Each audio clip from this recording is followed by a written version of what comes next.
Well, thank you very much. I know, well, first of all, where's our financial aid folks? They need hugs right now. If you have any chocolate left over, you know where to go. Absolutely. Well, and I know financial aid is a pretty heavy topic after lunch. So we're going to try to make it as light as possible, but still keeping it informative.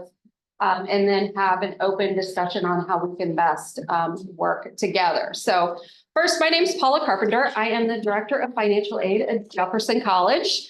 I've been at Jefferson College for, it'll be 2 years in July. I actually got my financial aid start at a community college in Illinois. And I started as the Director of Financial Aid. So I really jumped into it. But I've always said that nobody goes to school to go into financial aid. Most people fall into it. Am I right? You just fall into financial aid and you either love it and you get out immediately, or you love it and you stay forever. So I'm sorry, you hate it and get out immediately, or you love it and stay forever. Yeah, sorry. So I was one of those who I absolutely love it. But I'm sure as my fellow financial aid peeps can attest to, this is a really challenging year. So that's why we're here to kind of talk about not only the basics, the nuts and bolts of financial aid, but also talk about some of the changes that are happening this year. So I'll let Stacy, do you want to introduce yourself now? She's going to come in later and kind of lead our conversation. Hello, everyone. My name is Stacy Bogier. I'm the Director of Financial Aid at East Central College, and I'm fairly new to East Central College. I think going on a month. But I see a lot of familiar faces because I've been in the community college world. I actually was at Jefferson College for 14 years. And then I left there and I went to Gold School of Nursing for 6. I was the Director of Enrollment there, which included financial aid admissions and recruitment. But funny story about Jefferson College. I started out there as admissions and financial aid representative. And I've always been a people person, always done admissions, even prior to that. And my financial aid pretty much consisted of, oh, here's your paper FAFSA back in the day. I really knew nothing. And then funny story, over a weekend we came in, there were 4 of us, and they did a restructure over the weekend and said, okay, the 3 of you, which Carrie Greer is one of them, you all are going to combine we're combining admissions and registration. So you all are admissions and registration. Stacy, you're staying in financial aid. And my face was like, what? And I just had pretty much a panic attack, I think. Had no idea what they were thinking, but honestly, it's the best thing that ever happened to me. So I grew by leaps and bounds, and I ended up being one of those people that love financial aid. So whenever I decided to make a career change this last time, instead of academic advising or admissions, I chose financial aid. So that's why I'm here. And I'll turn it back over to Paula. Fantastic. So we'll get started. I will go through some of these slides a little quickly because we want to get to the discussion at the end, but please feel free to stop me at any point and ask questions. So let's see if I can figure out this clicker. Okay. So what's the mission of financial aid? So our mission at Jefferson College, this is exactly how it's worded. I think most financial aid offices have it the exact same way or a variation of this, but it is to assist students with financial resources to pursue their educational goals and to administer aid programs in an accurate and equitable manner while complying with federal, state, and institutional rules and regulations. So that's a mouthful, but I think what it comes down to is that in financial aid, we wear a lot of hats. We wear the student hat, we wear the school hat, and then we wear the taxpayer hat. Those hats aren't always compatible with one another. So we are constantly balancing those responsibilities and the aspect of the job. There are a lot, as you can imagine, federal, state, and institutional rules and regulations. But today we're going to mostly focus on what's the impact, what are we doing for students, and how can we best work together to serve them. So in a nutshell, what do we do in financial aid for students? We fill the gap between what it costs to go to school, what the student can either expect, what their expected family contribution is for this year, or for next year, we're going to talk about the student aid index. And then, so we're trying to fill that financial need with various federal, state, and institutional programs. So we're trying to help students and families find those resources to be able to afford school. So just the basic of what the financial aid cost of attendance means to us and how we are determining the cost of attendance. Because a lot of students, a lot of parents think cost of attendance, tuition and fees, that's what I'm going to get billed for, right? Well, there are a lot of other factors to cost of attendance that we are considering when we're trying to fill that financial need for students. Tuition and fees, obviously the big one, direct cost. Food and housing. You may have seen this previously as room and board, but now it is called food and housing. Transportation, books and supplies, personal expenses. Not all of those are direct costs. Some of them are indirect costs that students will be picking up in a different way. But we're still trying to help them cover those costs as well. Okay, so expected family contribution. When I started in 2005, the expected family contribution was actually what your family is expected to contribute to the cost of education. It's had a lot of variations over the years, and it's not referred to that anymore or in that manner because students and parents were confused because they would say, my EFC is $10,000. What do you mean we're expected to contribute $10,000 to the cost of education? So over the years, the dollar sign has dropped off from the EFC, and it's been referred to more so as an index to determine financial aid eligibility for federal financial aid, but it's still in the name. So it's an index number calculated based on the federal formula that considers the family's taxed and untaxed income, assets, and benefits. The federal formula, last I checked, was about 37 pages long. So it's a complex formula. So when students ask us, well, what's my EFC going to be, or what am I going to be eligible for? What is always the financial aid response? It depends. It depends because there are so many factors. Again, used to determine student eligibility for grants, work study, and subsidized loans. The 23-24 Pell Grant range for an EFC, 0 to 6656. A 0 EFC in 23-24, 7,395. The maximum EFC, 5576, equals a $767 Pell. This is important to still point this out because we are still in the 23-24 academic year. We will be throughout the spring and also the summer. Are all the offices here a summer trailer? Thank the Lord. Yeah, thank the Lord. So that's what it is currently. And then we have these nice Pell tables, which we have had since the forever in time, which we can say, okay, if we know your EFC is 0, we know if you're full-time in a semester, we can tell exactly what you're going to get. Up to, you see the bottom half, we can tell you if you're a 6601 EFC, we know that you're going to get $384. However, we also know that you have to be full-time to get that. So it gets a little more complicated, but it's been great having these Pell charts so that we can know on the spot an EFC equals Pell Grant amount. So, just a little fun here.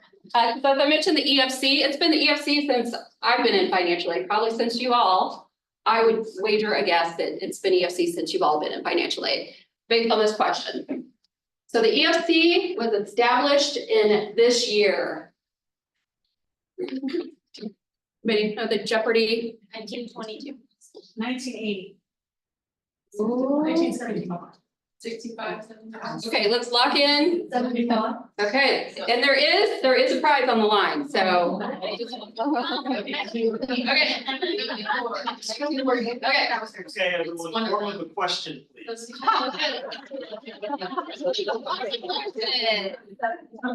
74. All right, 1972. 52 years ago, so. 500 grand, is that enough for you? Yeah. Pass that back. Oh, I want it right though. You're close. You're close. You're close. Jeopardy, that does not matter. Closest wins in the financial aid Jeopardy. So when we talk about the FAFSA simplification, this is a once in a lifetime or generational changes that we are in the midst of. That's exactly what it is. So deep breaths, deep breath.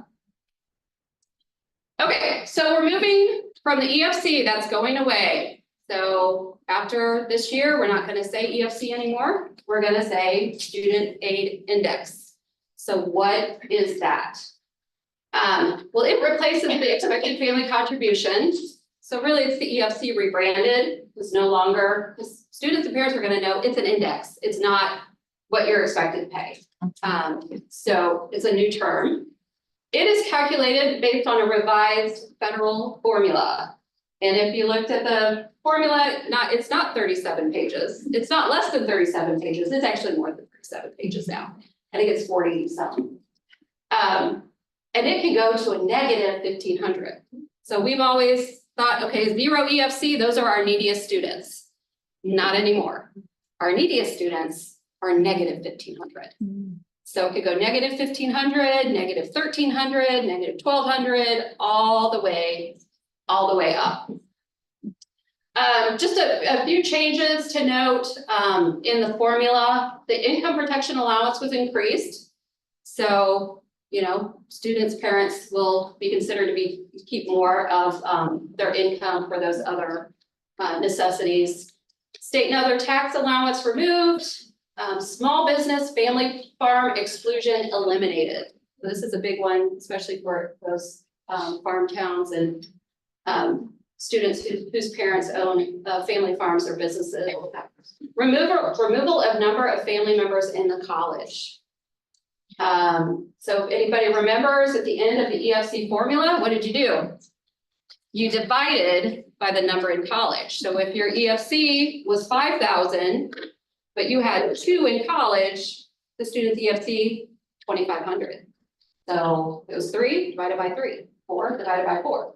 That is no longer considered in the student aid index. So those families who have multiple students in college, you know, might feel this a little bit. And then finally, the standard FAI to be used for all periods of enrollment. So at community colleges, we have a lot of students who are only here for 1 term. So with an EFC, you know, we would be able to split, you know, in half if they were just there for a term.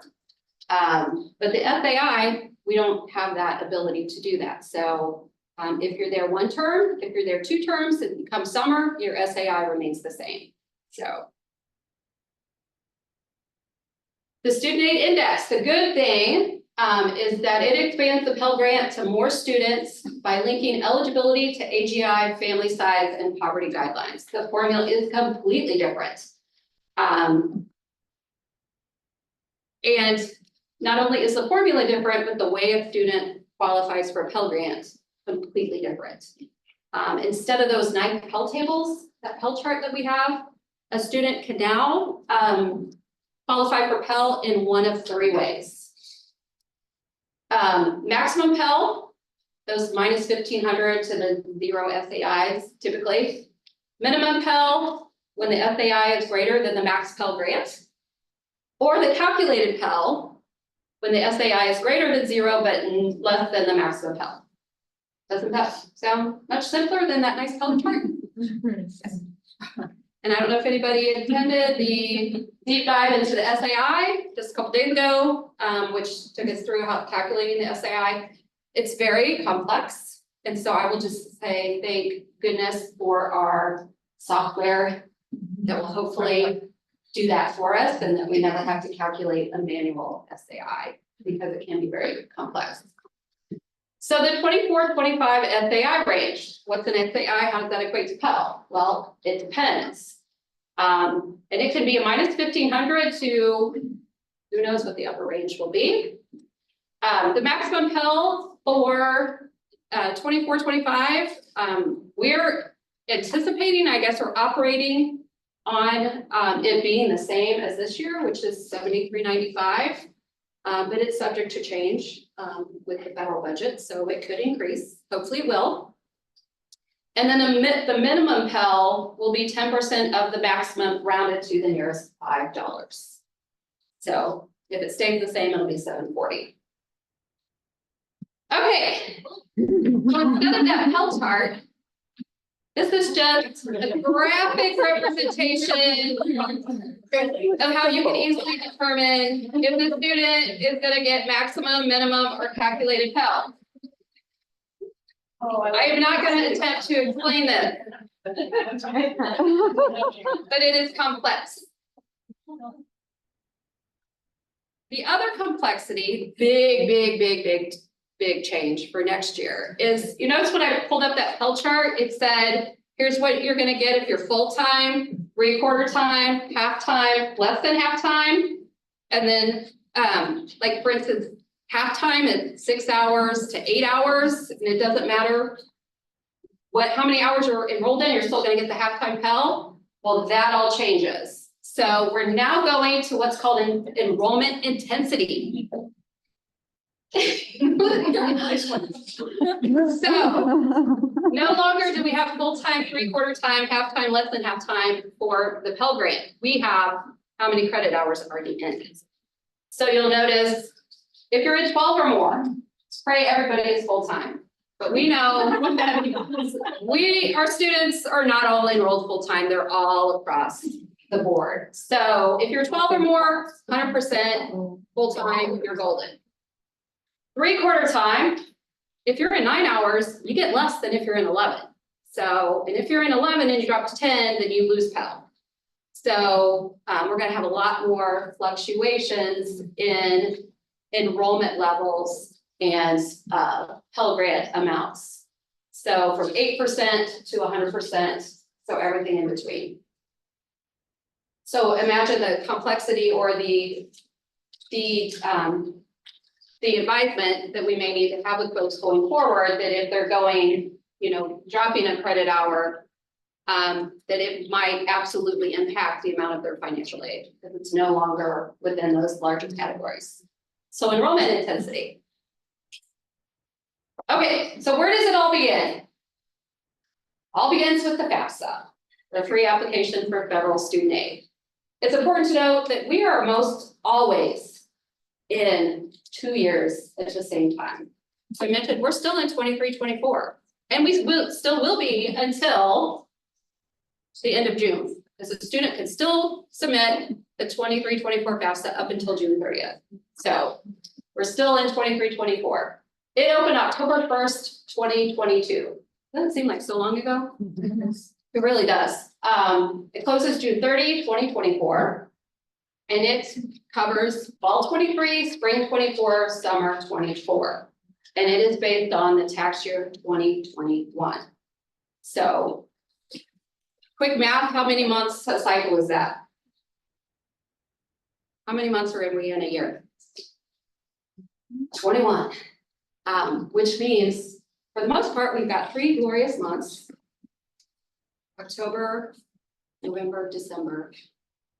Wait, I gotta think about this. when we're only really processing 1 year. So. The 2024, 25 FAFSA, when should it have opened? October 1st, 2023. When did it open? Does anybody know? Really? So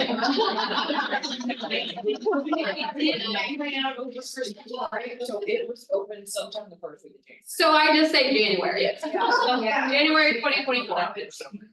It closes June 30th, 2025.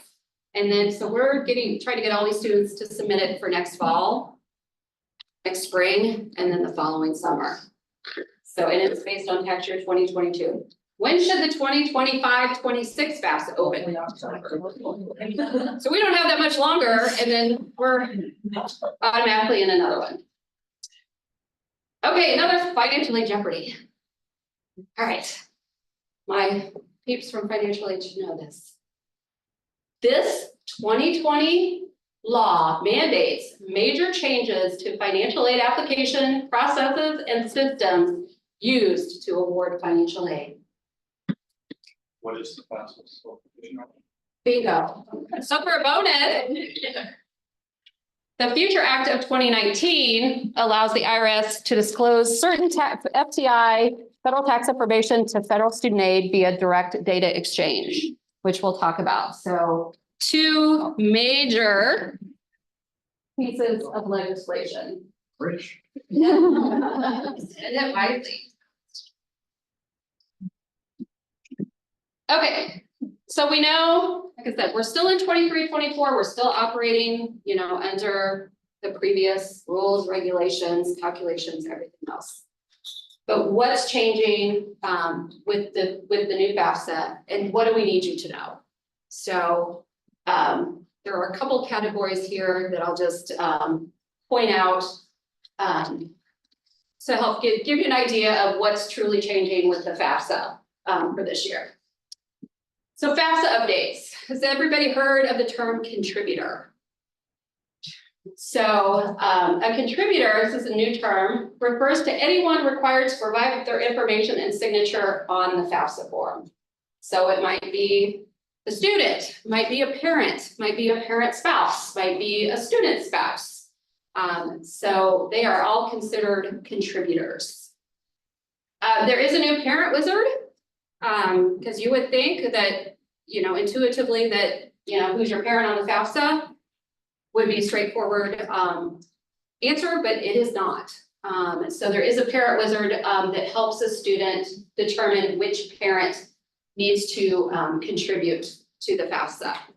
And it refers to an invitation here. So when a student is doing the FAFSA, they finish their part, they invite a contributor to log in and submit their information. Students can include up to 20 colleges, up from 10, save key eliminated, demographic questions added about the student's gender, race, and ethnicity for research only. And then a big one for a lot of us is that the student housing plan question was eliminated. So in FAFSA simplification, the Department of Ed could only ask questions that were absolutely needed to complete the FAFSA. That was one that we needed for students to complete the FAFSA. So we are having to rethink, how do we determine the student's housing plan in order to determine that element for their cost of attendance. So that was a big one for us. Another big change is the student aid .gov account is required before doing the FAFSA. Because a lot of times before students could get started and then apply for the account, but now it has to be readily available before a student does the FAFSA, or the parent as well. That's the question. Yes. Right here, before you go on to the previous comment you made about the housing. Yes. So that's so that we can determine our formula for how much it costs to live on campus, off campus, if that applies to you, right? So each individual college will need to then make a switch and figure out which one is. Yes. Okay. How are you all planning to? So what we have decided to do is simply make it an average and everybody gets the same housing. and food budget. Because for us, it's too difficult to determine. Because even when students would answer that on the FAFSA, it wasn't always accurate, because they might have said they were gonna live in campus housing, but then they don't, or, you know, so we decided to take, to just standardize it for everyone. Some schools are asking it on the admissions application, but again, is that truly accurate or what? And they only fill out an admissions application once, so it might change from year to year, so. So is anybody else doing anything different with the You need to put on the application. housing and food? So a lot of different ways that schools are doing it. But it was great when we had that information from the FAFSA. Okay, so every student must have their own account, using their FSA ID and password. Parents and other contributors without a social security number, can create an account to complete and sign their section of the student's FAFSA. Is that true right now? No, because it's one of the major glitches, and that students with parents or contributors without a social security number cannot currently complete the FAFSA. So they will not be able to until mid-March at some point. So major glitch. And students must provide their social security number to create their account. Hey, Paula. Yes. Also, I just want to mention that one parent could have an account, but you have to list the other parent, and if they don't have a social, that's a hang-up. So both parents have to have a social security number, otherwise the parent can't fill out their part. So it's not just that one has a social that used to be able to work on the 23-24, but they're required for both parents' names and socials to be on there. Yeah. That's the hang-up. Yeah, so there have been a lot of glitches that, there are some workarounds for some issues, and there are not some for others, so, some students are unfortunately just stuck right now. Consent, this is a fun term for doing a FAFSA, so this is a new concept as well. And that students and parents must provide consent and approval to transfer federal tax information.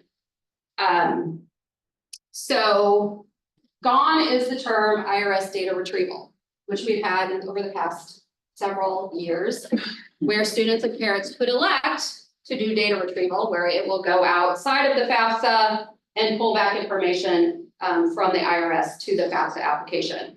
Starting in 24-25, that is no longer an option. Students and parents are required to allow that transfer to happen.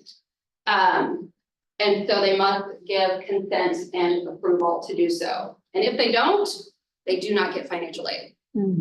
But if they don't, it will still let them complete the FAFSA and submit it, which is a little bonkers, but that's what happens. Consent is required even if the contributor did not file a tax return. If consent's not provided, again, they are not eligible for financial aid. And then schools, because this is information directly from the IRS, it is unlike the IRS data retrieval. This information is like super secure, which necessitates a whole new system of safeguarding this information that's coming over. So schools must label and heavily safeguard FTI, which is considered controlled unclassified information specified to tax. And we have to specifically label it as CUI/SP-tax. So uber secure. And financial aid offices, we also have to install a new electronic mailbox in order to receive this FTI information. So another challenge. I know at Jefferson College, we don't yet have our mailbox set up. Does everybody have it set up?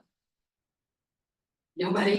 So we're in the same boat. So right now, we cannot get 24-25 FAFSA information, even if we wanted to or could, because we don't have that mailbox set up. So there have been a lot of challenges with getting it with getting it, set up and getting information, to come directly to their mailbox. Yes, So, just want to clarify, both parents need to set up an FSA ID. Mhm. And both parents have to consent. yes.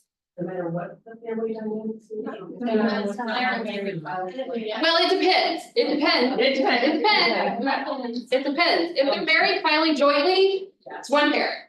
Oh. They still have to put it in They still there. have to- They still have to put yes. The one parent can consent if it's married filing jointly. But also, Everyone has to have an FSA ID. Yeah. If they're jointly filed. Yes, Yeah. yeah, one FSA ID, one consent, one parent. Yeah, but then you're have to have both. their social security number. Not to go any farther. So the invitation will only go to one parent. To log in and complete. The photos will be listed. The student try to create their CID and fill it out on the same day, and once you get through their personal information, the FAFSA says not recommended to complete our documents. Because they haven't been able to verify their social with their stuff yet. So they have to verify that. So, and I mentioned the safeguarding of the FTI, consider this, controlled unclassified information, because a lot of offices around campus might currently have access to some of the FAFSA data. Maybe even, the ITRA data that had, the tax information. Going forward, this will be on lockdown. So any screen that has this FTI data, we will essentially lock that down so that nobody else, outside of the financial aid will be able to access it. So. I was gonna mention that as well, even with sharing it with the students. Like, I remember going to a session where they talked about the control of this overriding. Or things that we would typically share with a student, we're not allowed to share. So going forward, there will be FAFSA data and there will be FTI data. FTI data will always be secure, but there will be still some FAFSA data that we can share. Okay, so we scan our documents, so then that means that can't be, like everybody can see that then. Well, if it's FTI data, Correct. no.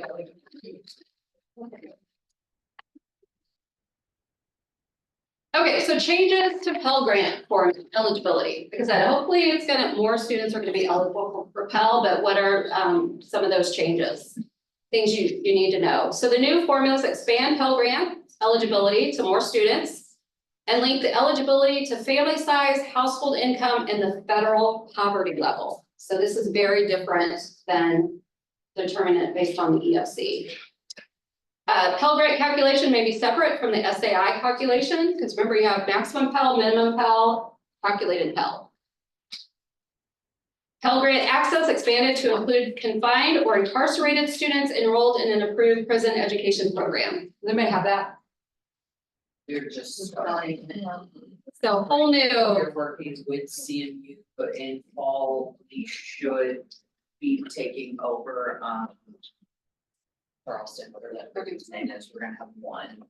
Yes. this whole new realm of financial aid consideration of those PEP programs. Pell Award based on enrollment intensity, as we discussed, and then year-round, somebody else call it year-round Pell or additional Pell. What do you call it in the summer? We can get another one. Second Pell, Year-round. year-round, okay. Bell, we just call it Bell. Summer Pell.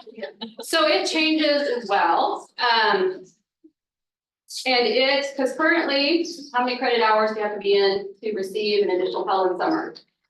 6, at least half time. Going forward, that's eliminated. So a student can be in one and receive an additional Pell Grant award for the summer semester. Is that because of the percentage per? Yes. Okay. Yes, and so actually that will help with advising, because right now, if we have a student who went full-time in fall and spring, received 100% of their Pell Grant award, wants to enroll in summer, take one class, not Pell eligible. So right now we have to tell them you need to enroll in at least 6 hours or half time to receive another Pell Grant award for summer. But going forward, we won't have that, that requirement. Okay, students unable to provide parent information. So this is actually a whole new category, and a whole new consideration, for how we're going to treat those students who cannot provide, parent information on the FAFSA. There are now simplified questions for students who are homeless, orphans, former foster youth, or who have unusual circumstances. So unusual circumstances is now our new term, so we have unusual circumstances and special circumstances. So all these students in unusual circumstances, they are going to now get provisional independent status. Because currently, if they can't answer it, they don't provide parental information, what happens to the ICER or the FAFSA? It rejects. It no longer will reject. It will give them provisional independent status, calculate an SAI, come to us, and then we then have to determine, is that the correct status for this student? Many times, we are likely going to find that it is not.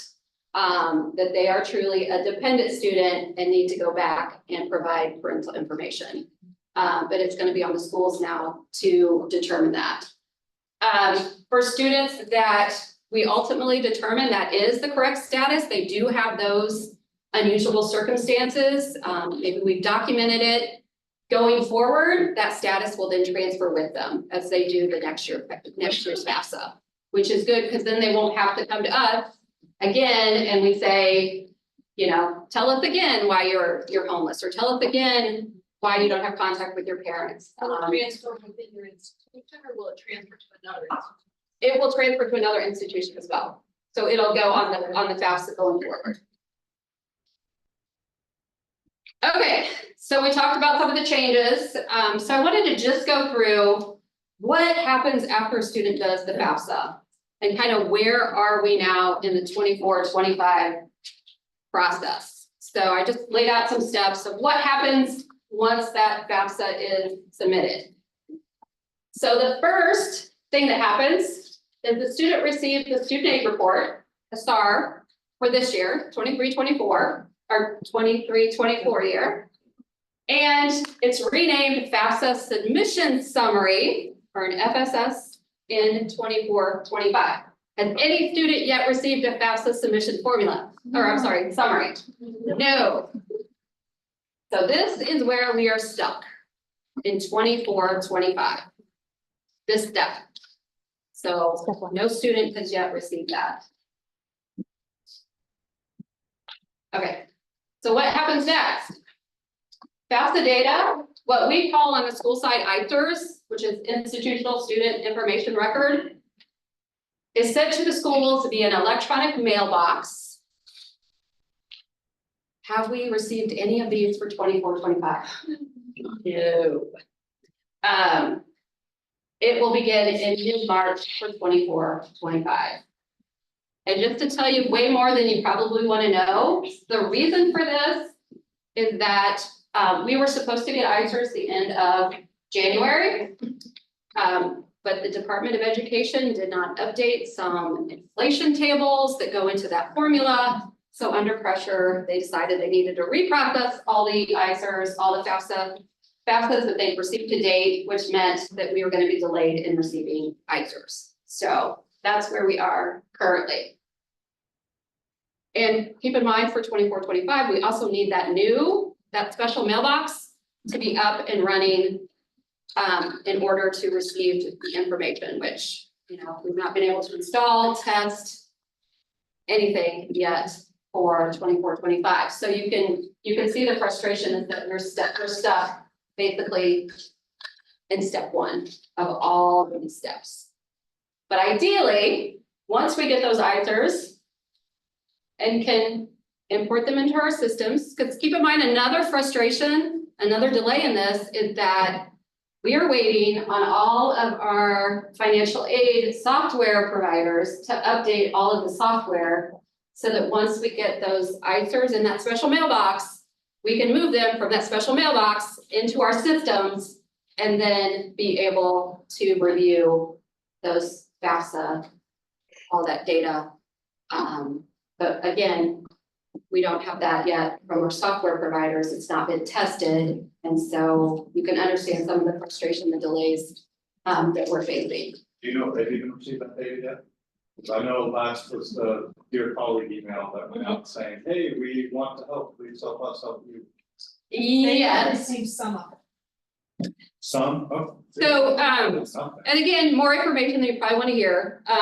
So the Department of Education right now has received about 4 million FAFSAs to date for 24-25. Last week, they promised to send test icers to the software providers in schools. And they sent how many? 8. 8. Yeah. And it was not system generated. So it did not contain actual data from the FAFSA. And it was not sent to that new mailbox. It was just put on basically a site, download these. So again, and then I don't know if you all are aware that also after they sent the test ICERs on Monday, the Department of Ed changed some of the software specifications. So our software providers are now having to go back and rework that piece of it. So, and I know we use Banner, and Banner is releasing in phases, so about once a month. So it's gonna take quite a bit before we're able to get started. So again, a little bit of frustration, but it's good for everyone to know kind of what's happening behind the scenes so that you understand some of the challenges that we're facing. So once we get the ICERs to that special mailbox, and we're able to, get them from the special mailbox in 4 systems, schools are gonna be reviewing those applications, verifying them, and correcting them if necessary.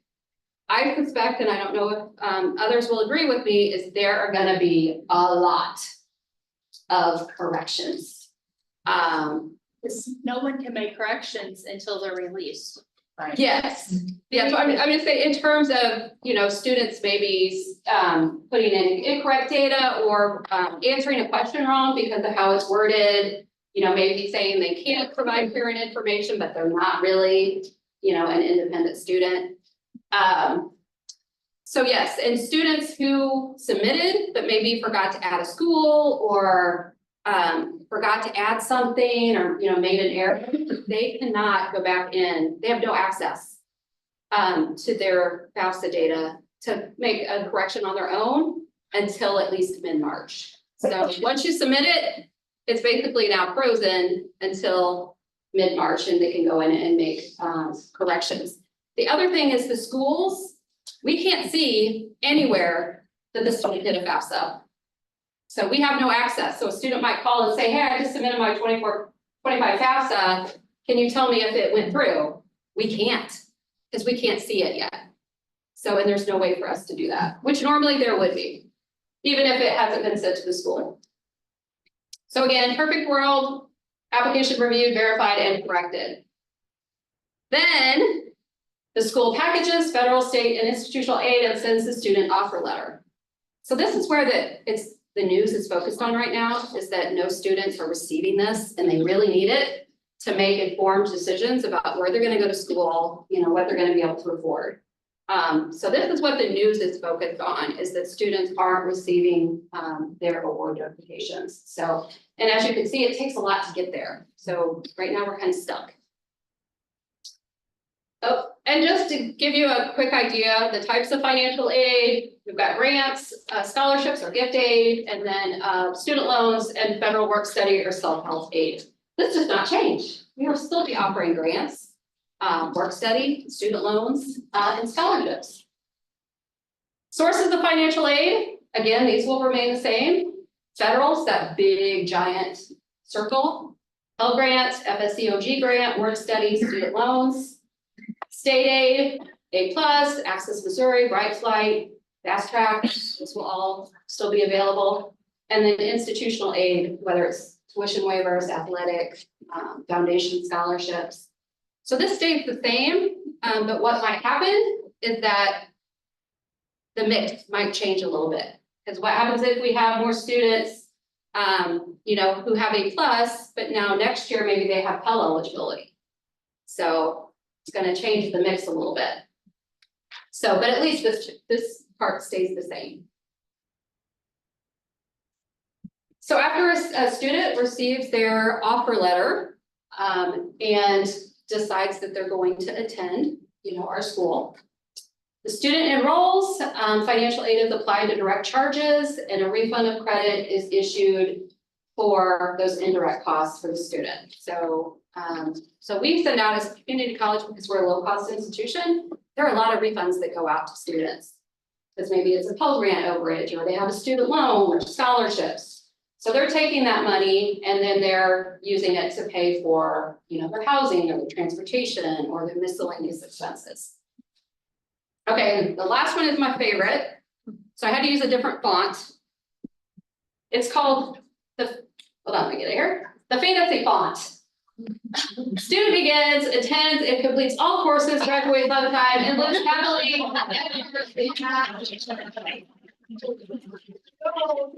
Yeah. 2 years. But we know that doesn't happen. So let me just show you. You guys know where this is going, don't you?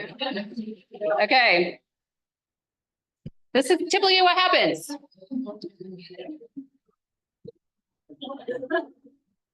Yep.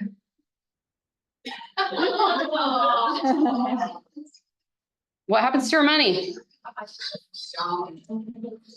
Yep, say goodbye. Okay. So no whammies, no whammies, no whammies. So I, with my age, I remember the original, Press Your Luck.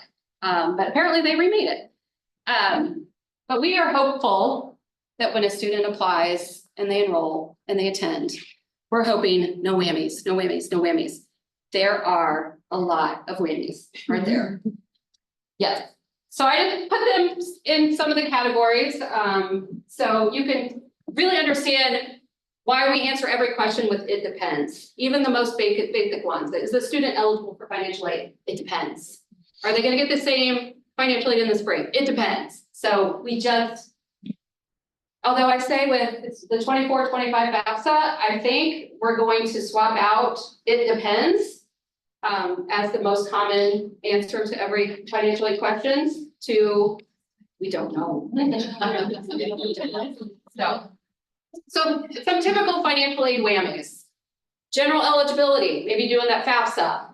Verification, conflicting info, bachelor's degree, loan default, they're at the lifetime limit. Then they get school requirements, high school diploma, GED, do they have one? Past due balance, they're getting dropped for non-payment. Enrollment, are they in an eligible academic program? Is everything they're taking, does it count in their program of study? Can we count all those credit hours? Are they repeating coursework? Attendance, did they begin? Are they still going? Did they add? Did they drop something?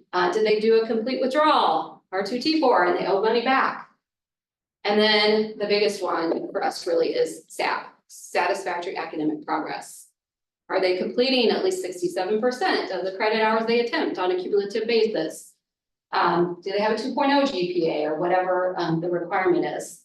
And then are they completing within that 150% maximum time frame? So a lot of whammies. So it's pretty heavy, right? So with all of the heaviness that I just shared, and before I turn it over to Stacy to talk about how we can work together, because it has been a very, very challenging year. But we, and as much as sometimes we vent and not complain, but we share our misery amongst others, and you might hear us in the hallways, just frowning or in the midst of that. In the end, we are here for students, and I personally think it's going to get better. It's just might get worse before it gets better.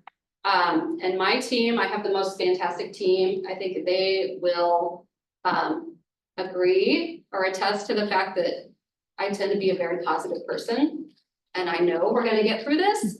So I saw that somebody posted it, I think on a NASPA Slack channel, and I thought this really encapsulates where we are and where we're trying to go. So I'll just play this short video.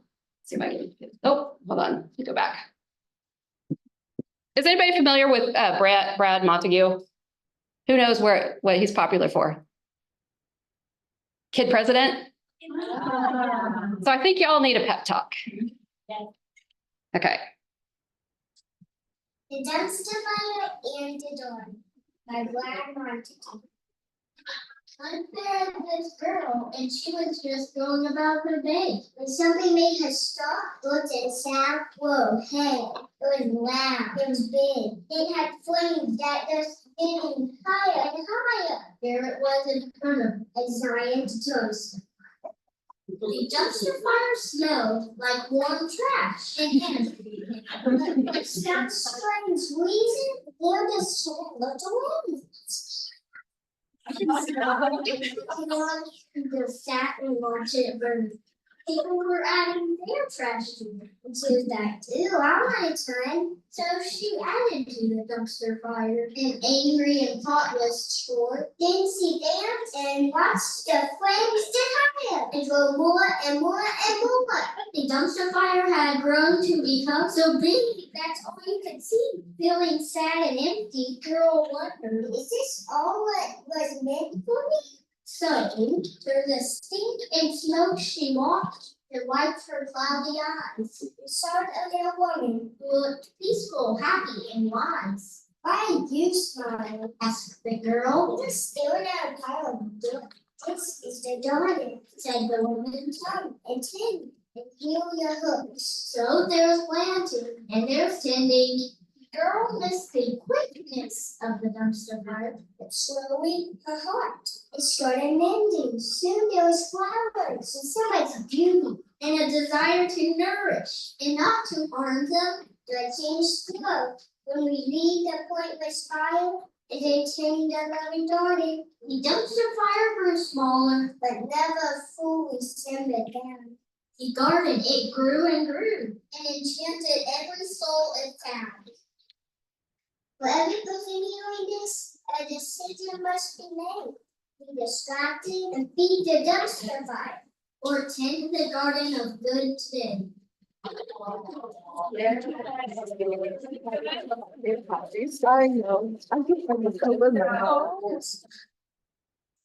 So let's just say that our garden will be well fertilized. But I have no doubt the flowers are going to grow. It's gonna take some time. And we'll all get there together.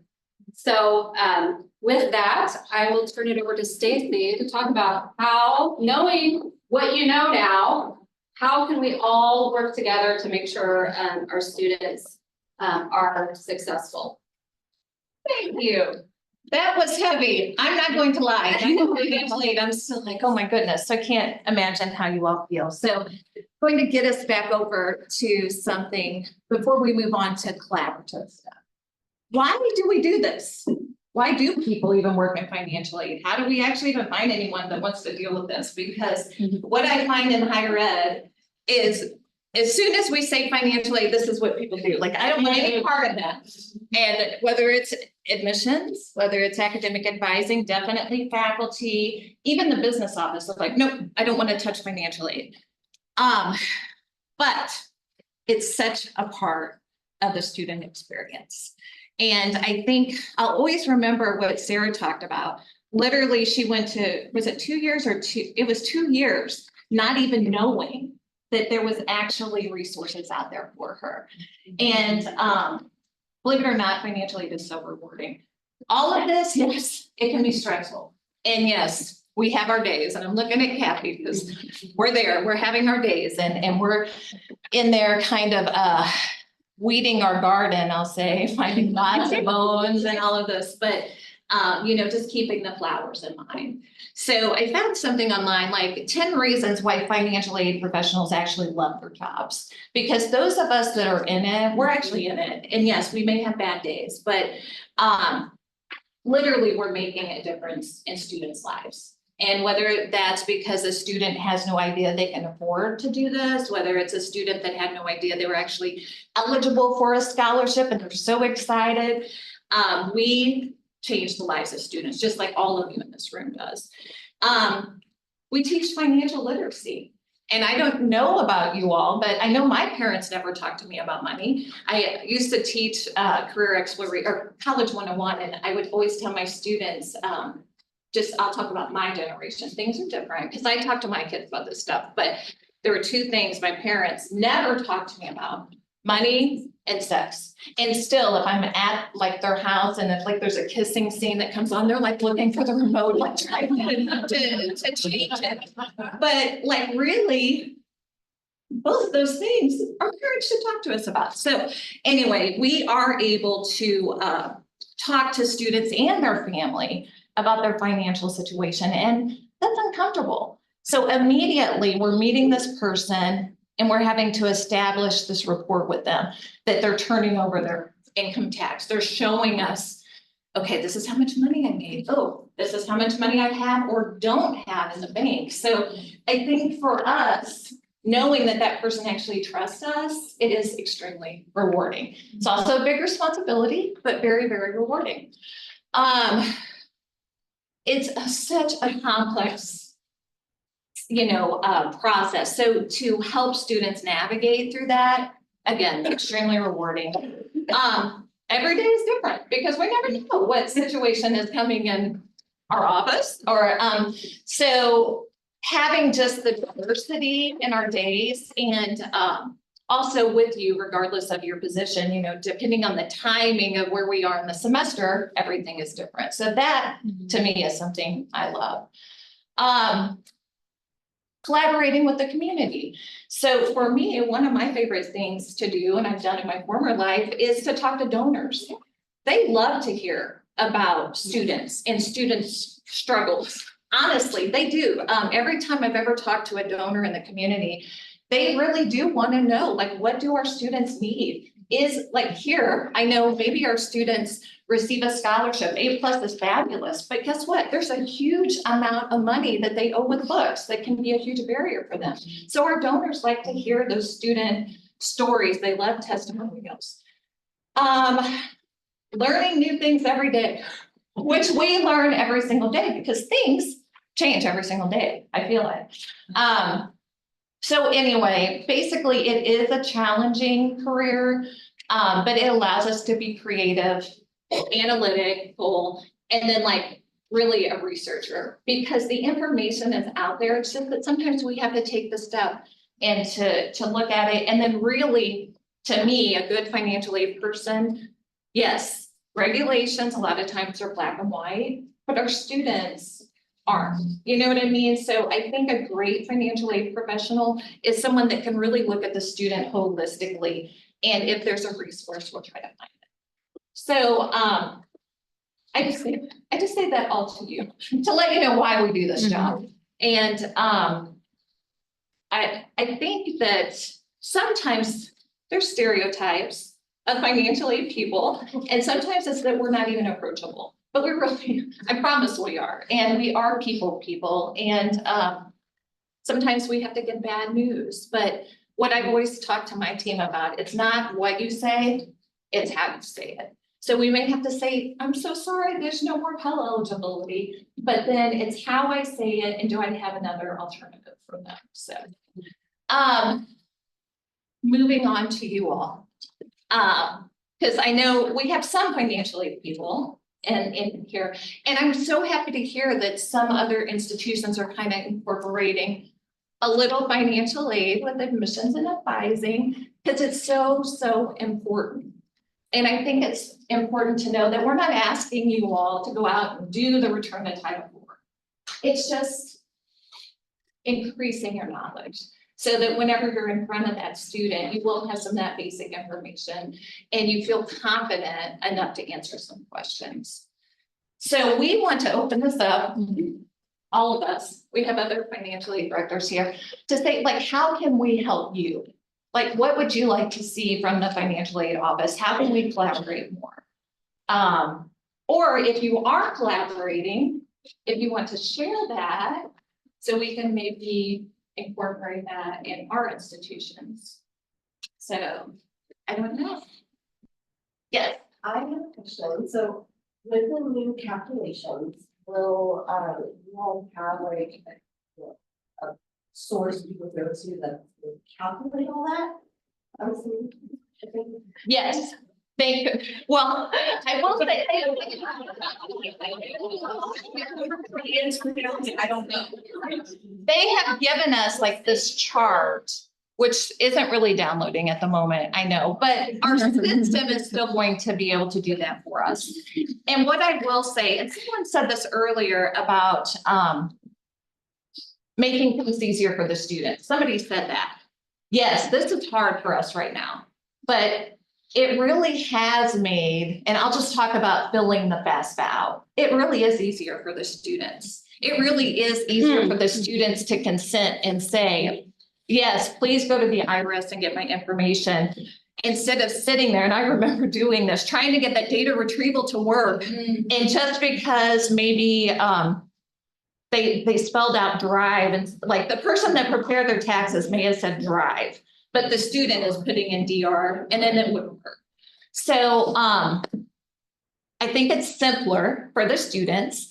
And in that webinar this week, this was a bold statement, but what they are saying is more people will get the Pell Grant. And what they said in that webinar, which I'm almost scared to repeat, but they said like people that typically would have an EFC of 6,000 or under. Did you hear that? It would be a negative 1,500. Don't repeat that. Because we're not going to know until we look at the data, but they really are saying more people will be eligible. I probably didn't answer your question, but we'll see. Everything is up in the air. We will not have that quick and easy chart. No, It goes away. Now you know. I have a comment. One of the things that I tried to do, so I'm an advisor, and of course, students often get very, very little financial aid information. But one of the things I do is walk them down to financial aid, and I always say, these people are kind, and so a little PR kind of helps set them up where they're not your enemies here. These are people who are gonna be really useful to you, and it happens. Exactly. And I will just say one thing that I love that you do, Diana, is when you bring them down, you say, this is such and such student, this is what they're here for, this is what they're doing. So it's not a handoff like, here's who you need to talk to. She does it in such a way that it's just a fantastic handoff to the financial aid office. I will do that too, except I go around the other way, because I like for them to ring the doorbell. Yes. Oh, You saw, yeah, to show them, right. to show them the process. That's Yes. a good idea. Yes. Well, I think maybe we can flip the question on its head just a little. Sure. And go from the PR standpoint. How can we who are in the trenches who, when we say, I don't know, let me transfer you to financial aid, I don't want to keep doing that because that's not only not a good question or not a good answer for our student, but also not a good, to just keep pushing it off and deflecting. So how much can we know, just those of us who are on the trenches, answering the phone, giving campus tours, without having to say, well, let's set up an appointment with financial aid, who's already up to their ears in insanity. So what can we do on those sides to assist you? How much can we know? How much can we say? How can we cultivate an answer that's not just, well, I don't know, it depends. Can we create something that works across the board that appeases them for now until the middle of March or further, and we have answers.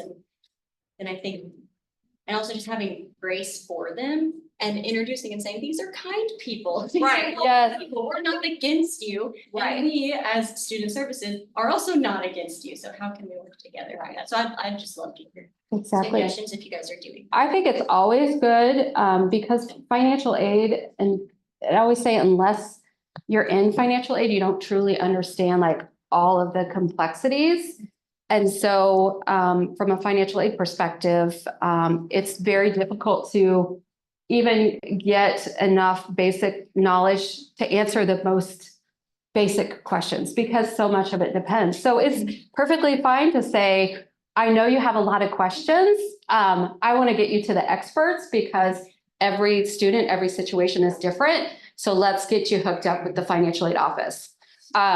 Coming from a financial aid office, and I think Stephanie and Michelle can attest to this too, we appreciate that because we want to make sure, because always the last thing we ever want to do is give students incorrect information. So, and it's so easy to do when you're talking about financial aid.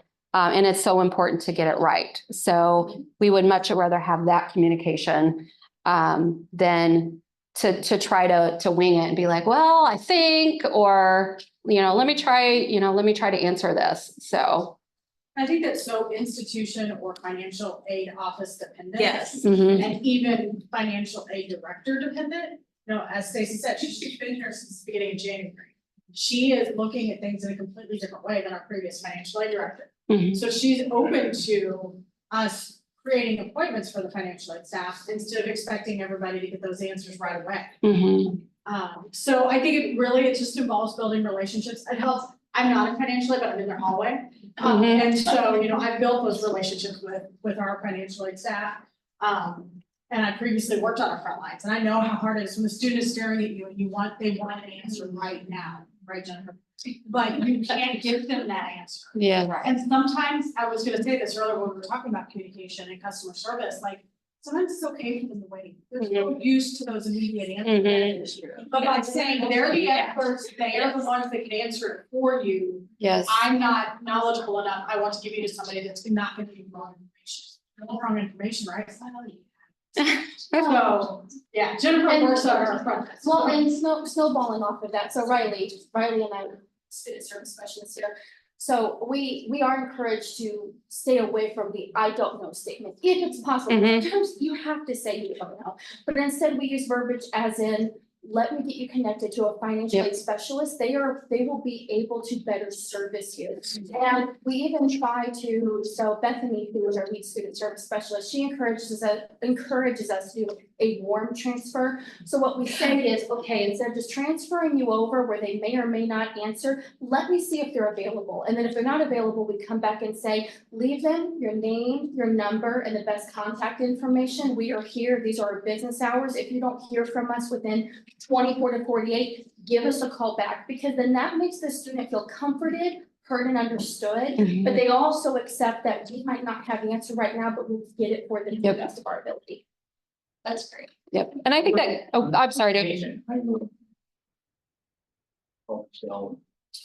Call just about every, so I will on occasion, especially if it's an A+ question. So I always tell Stephanie, I'm calling again, but I'll put them on speakerphone when the students in. Oh, that's a good And so idea. we'll have a conversation. That in our office and hopefully get at least most of it straightened out, if not all of it. I know in my previous institution, of course, both of my teams, like for admissions, that they were having a meeting, like let's say it was a virtual meeting. I would say, have financial aid join your meeting, all three of you listen. And I do think that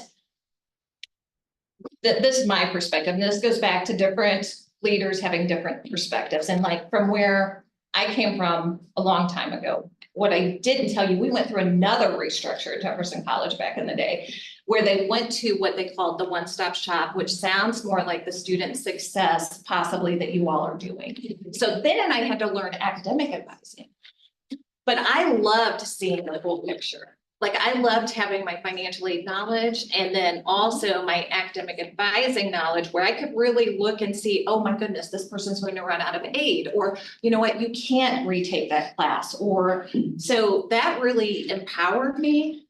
Now it was a lot. I'm not going to say it wasn't, but I became really confident knowing the whole full picture. So I think it just depends on how your institution is. I think it's time for me. Oh, okay, 5 more minutes, so we can probably take a couple more questions or comments. I have a question, not really related to the communications or anything, but more so related to after a student submits the new FAFSA. 23, 24, I'm pretty good on that one. 24, 25. Whenever a student submits it, do they still get an email saying, we have received your FAFSA, and do they get an email once their contributor has completed their portion of the FAFSA? I can let you answer that. I will just say this is a different statement, but yesterday I saw that every student that submitted a FAFSA did get an email letting them know that the colleges have not received the FAFSA. Yes. And so, just so you know, but I'm not sure, about the contributor. I think they do get an email saying thank you, but I don't know about. I can tell you guys, I actually. Oh, just to say the same thing, yeah. Yeah. Good. Yeah. Yeah, I actually encourage all of you to go out and do a FAFSA. It went to her computer, and her computer took a screenshot and said, see, I got it, so you. But did you get a notice as well? Yes. So. Yeah. Yeah. I would encourage every person to do a FAFSA. Don't put your own school, but just choose another school because, you know, the majority of them don't bring them in if you haven't applied. But I think that would be a really good, it would be good for all of you to see what they're experiencing. It's so much shorter, I don't know. Yes. And you can help me out, but I filled out my own. And I got to the end and I didn't want to submit, I called our You got like director, and was like, there was only like 12 questions. Mm. Oh, yeah, you're good, and I was like, okay, cool. Like, did I do something wrong? Yeah. While we're answering questions, 5 minutes. we have some dessert shooters, because who doesn't like a shot in the middle of the afternoon? Exactly. Sweet treats, so, yeah, there you go. Yeah. But I would think that we kind of decide, we're all playing, so like, everybody. Everybody, I'm sorry, I'm so excited about the treat too, but can we get our last question? Can we listen? Yeah, I think for us at OTC, we just say we're all financial, like, Yeah. everybody, it's a huge part. I mean, we talk about academics, everybody. Financial aid is what runs all of our colleges. Like, they don't run as financial aid doesn't work. Right. So that's like. Without the funding, there's no college. But like, I don't think people also understand that campus wide. Right. So there's my little comment on that. But then I do have a garden news to share. Aren't they not doing verification this year other than just identity? Yeah, that was one of, that's our argument. So keep that in mind when you're thinking, like, the most stressful part is probably not gonna happen again this year. Yes, And that's hopefully correct. sticks for the future. But Yeah. Exactly. Exactly. So I don't know if everybody heard that, but the Department of Ed trying to relieve some of the stress. They're doing what they did with COVID and they're waiving the verifications. We might have to do some D4. So that's going to be huge for all of us and the students. It's excited, and the one thing I just kind of want to piggyback on what this young lady was kind of asking, how can you help financially? Knowing the program, professional development, come in and sit down and talk to your financial aid advisor if you've got time to learn just the basics. Because sometimes we're inundated with so many calls of, does this get me, 12 credit hours? Those are all kind of questions, we're trying to dive deeper into things. So we reach out to your, just to learn the program. Because I know Stacy went into one of our collaboration meetings and talked about a program that Finish Line, and I think the next day, one of our admissions reps was able to assist the student. I think that collaboration between teams and professional development helped assist us as well. And I will just kind of sum that up from a financial aid perspective. So please check in on your financial aid offices, just see how they're doing. And please, I put it in terms of the 4 C's. So please communicate, please collaborate with us, please celebrate with us. And then lastly, and sometimes most importantly, bring chocolate. So I'll leave it at that. Yeah. Thank you.